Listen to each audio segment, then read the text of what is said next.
광야에 외치는 소리, 잠자기 전 듣는 하나님 음성. 내 잔이 넘치나이다. 주께서 내 원수의 목전에서 내게 상을 차려주시고 기름을 내 머리에 부으셨으니 내 잔이 넘치나이다. 시편 23편 5절 말씀. 늘 너무 연약해 보여 안쓰러운 찬양 선생님이 수줍게 패션 잡지를 건네주며 자기 사진도 몇 페이지 실렸다 한다. 눈망울이 사슴처럼 초롱초롱한 늘 밝은 얼굴이지만 이리 연약한 몸매에도 모델이 될 수 있으려나 생각하며 넘겨지는 잡지 속에 행복한 듯 환히 웃고 있는 예쁜 얼굴에 가냘픈 몸매를 멋진 의상으로 가리워 폼 잡고 있는 모습이 어느 모델 못지않게 예쁜 모습이다. 모델이 되려면 날씬해야 한다지만 남같이 여겨지지 않으니 의상 속에 숨겨진 건강이 마음에 쓰인다. 너무 아름답고 멋지다며 곁에 있던 선생님들과 한껏 칭찬을 쏟아내곤 나도 보관하고 싶으니 한 권 달라 하자 부끄러운 모습으로 건넨다. 유치부에서 찬양과 율동을 담당하고 있는 집사님은 예기치 못한 암의 발병으로 인하여 큰 수술을 받고 어려운 과정을 잘 이겨내고 있었으나 다른 곳으로 전이되어 더 치료받아야 하는 상황이었다.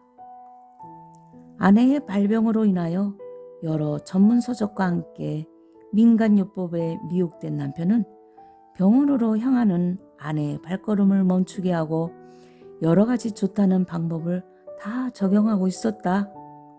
처음에는 상당한 효과가 있는 듯 싶었으나 얼마가 지난 후 다시 병원에 가서 검사를 해보니 전이된 부분들이 더 많아졌다며 담당 선생님의 호통과 함께 적극적인 치료를 권했으나 여러 사람들의 권면도 병원의 치료도 외면한 채 민간요법에 더 깊이 빠져들었다. 한 번은 주일 예배를 드리는데 앞에 앉아 예배 드리는 내 뒷모습에 몇 년 전 돌아가신 친정 엄마의 모습이 오버랩이 되어 엄마를 본 듯 눈물을 흘렸다며 내 손을 잡고는 또 눈물을 글썽거린다. 이 이야기를 들은 후에는 더 안쓰러운 생각이 들어 마음이 쓰이고 늘 건강이 걱정되기도 했다.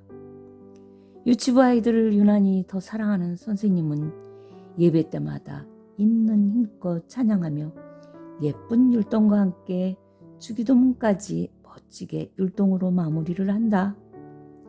예배를 마친 후 너무 고마운 생각이 들어 선생님 수고했어요 라며 안아주자 겨울임에도 불구하고 옷에 축축함이 느껴진다. 아니 선생님 땀을 이렇게 많이 흘린 거야? 네, 예배 때마다 이렇게 땀이 나요. 이렇게 사력을 다하여 아이들을 섬기고 있구나. 얼마나 힘들까라는 생각이 들어 내 마음이 쿵 하고 내려앉는 느낌이 든다. 그리고는 얼마 후부터 점점 감당하기 힘들어하는 모습을 보이더니 그만 교회 예배도 참석하기 어려운 정도가 되었다. 선생님 남편은 자기가 꼭 살릴 수 있다고 장담하니 누구의 말보다도 남편의 말을 믿고 의지하고 싶었나 보다. 하지만 몸은 점점 쇠약해져 너무 마른 모습을 누구에게도 보이기 쉽지 않다며 두문불출 누구의 전화까지도 받지 않는 상태가 되었다. 다행히 나는 그 남편과 전화로 연락을 할 수 있어 어떤 상황인지 들을 수 있었다. 지방에서 언니들이 너무 보고 싶어 와도 끝내 문을 열어주지 않자 현관 앞에 반찬만 놓고는 갈 수밖에 없는 상황이었다. 우리 유치부 선생님들은 모두 열심히 작정 기도를 하며 선생님의 쾌유를 위해 간절히 기도했다. 부장 선생님은 그 가정에 직접 찾아가 문으로는 들어갈 수가 없으니 문고리를 잡고 50일을 날마다 방문하여 기도하였다 한다.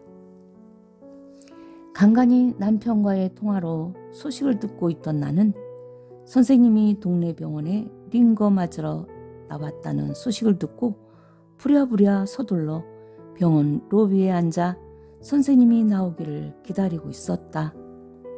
가슴이 두근거린다. 무슨 말부터 해야 할까? 어떤 모습일까? 나를 보고 화를 내지는 않을까? 상기된 마음으로 주님을 애타게 부르고 있자 모자를 푹 눌러 쓴 선생님이 주사실에서 나온다. 조심스레 다가가 손을 잡자 너무 놀라며 반가워한다. 내 눈엔 조금 말랐을 뿐 여전히 예쁘다. 차분차분 꽤 긴 시간을 이야기를 나누며 보고 싶어하는 가족들, 사랑하는 사람들을 만나기를 청해보았다. 주님의 은혜로 헤어질 때는 얼굴이 상당히 평온해 보였다. 소식을 들으니 그 후론 언니들도 다른 가족들도 거절하지 않고 만났다 한다. 그리 연약해지고 있는 아내를 감당하기 어려웠는지 병원으로 옮긴다는 소식을 보내왔다. 며칠이 지난 후 부장선생님과 함께 찾아가 병실을 열고 들어선 우리는 완전 오렌지색이 된 선생님의 얼굴을 보고 깜짝 놀랐다. 선생님은 무엇이 불편한지 편치 않은 얼굴로 남편만 찾는다. 우리는 외출 중인 남편에게 연락을 하고 그것을 떠나지 못한 채 안쓰러운 모습으로 복도에 서서 창너머로 온몸이 노랗게 변한 선생님의 모습만 바라보았다. 그리고는 다음날 별세했다는 소식을 받았다. 비보에 놀란 우리 선생님들은 목사님과 성도들과 함께 문상을 갔다. 선생님 남편이 내게 다가와 살리지 못해 죄송하다고 흐느껴온다. 나는 왜 살리지 못했냐고 등짝을 몇 대 때리곤 한동안 함께 울었다. 그때 남편이 이렇게 말했다. 아내의 마지막 말, 내 잔이 넘치나이다. 어느 권사님이 하늘나라 부름받기 하루 전에 일을 한다. 평소에도 원만한 성격이 아니어서 가족들과의 관계가 그리 좋지 않은 편이었다. 나이가 많이 드시고 병환이 있어 요양원으로 보내드렸는데 그날은 아침부터 눈을 뜨고 허공만 바라보시며 아무 말도 안 하시고 먹지도 못하신 채 하루 종일 그렇게 지내시다 운명하셨다는 이야기를 들었다. 사람들이 마지막 임종 때에는 볼 수 없는 무언가를 보며 듣기도 한다던데 이 권사님 돌아가시기 전 무엇이 보였기에 눈을 크게 뜨고 놀란 모습으로 계시다가 운명하셨을까? 찬양 선생님의 마지막 고백, 내 잔이 넘치나이다 를 회상하며 여러 가지 생각들이 내 마음에 오간다.